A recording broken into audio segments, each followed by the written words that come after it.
stand. Ben, you're gonna stay Ben. Ben, you're gonna stay Benjamin. Yep, you're Benjamin today. You're Ben. Okay, you wanna switch? You wanna be Benjamin? Sure. Okay, you're Benjamin. You're Ben, okay. Benjamin Smith, all right. My name is Ben Smith. I own CrossFit Krypton. I'm a coach. I was an athlete previously. I competed in the CrossFit Games 11 times. I was on the podium 4 times, and I won the CrossFit Games in 2015. Your 2015 Reebok CrossFit Games champion is Ben Smith! How many of you have taken the level 2 course before? How many of you are a little nervous? No one? Okay, there we go. It takes always one person to raise their hand and then it's like, okay.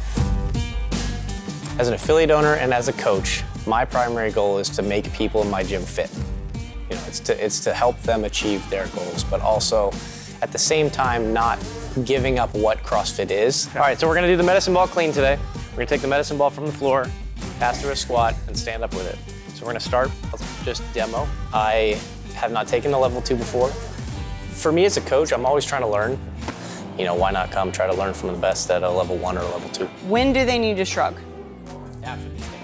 There's your teaching point, okay? There's your teaching point. The level 1 course is meant to be an introduction to essentially the methodology as a jumping off point to help people become CrossFit coaches. Exactly. So it's not a trick question at all. The level 2 is a much more coaching intensive course where we spend the weekend with usually a smaller group of people that have some coaching experience, and we really dive into what we call the 6 criteria of effective coaching. And it's feedback driven, and it's an opportunity to allow these coaches to come in, do a little bit of coaching, do some drills, and get feedback that they can then take into their gyms to implement in their own classes. That last thing you said is all you need to say.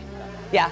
Did you find yourself like, I'm still talking right now? Yeah. If someone is a very high-level athlete, it absolutely does not automatically mean that they're going to be a good coach. I don't think it's common to be a great athlete and a great coach, but that's my goal and that's my reason for being here.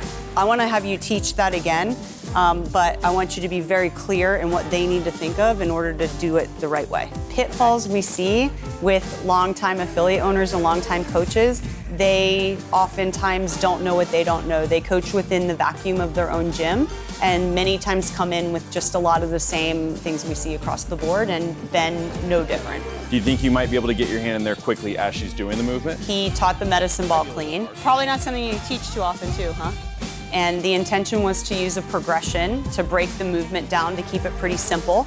And he did one step of the progression, then went right into the full movement, which just makes it a little bit more complicated. Hey, that one's high. We talked about how strategy could be to really focus on what the main points of performance are and find a way to break those down so that he's delivering the movement in essentially more digestible pieces. Good, core tight, core tight. Squeeze your belly, squeeze the belly, and stand. All right, good. Stand, good. Yeah. Good job, guys. Sorry, Good job. thanks. Good job. Sorry, Lexi. Forgot. No, it's all right. Trying to need a name tag, yeah. Good job. All right. That was great. All right. Thank you, guys. Yeah. Thank you, guys. Go! Good, stay there. Benjamin, ribs down. Yeah, there you go. It's good to learn to take feedback and then practice it and then get better. Like, that's the only way you're gonna get better is if you receive feedback. So like she gets here, let's say she does her shrug. Now what do you want her to do? There you go. The biggest thing I came away with was having a bit more structure with the class, being a bit more clear with the cues and the focuses and drawing the attention of your athletes to a specific thing. Courses like this are not just to check the box and like, okay, I've done it, but it's like, how can we continue to revisit the basics so that we don't lose sight of them as we grow? All right, so let's demo. Instead of shrugging as we extend, let's think stand, shrug. It's just very refreshing to see people at that level still understand how beneficial courses like this and revisiting the basics can be. We're going to shrug and drop. Nice, and stand. I want to continue to grow as a coach. I want to continue to grow as an affiliate and as a community in the gym, I want CrossFit Krypton to be an example, a shining example to the world of what CrossFit can do to a population of people, like a very broad spectrum of, young, old, fit, unfit.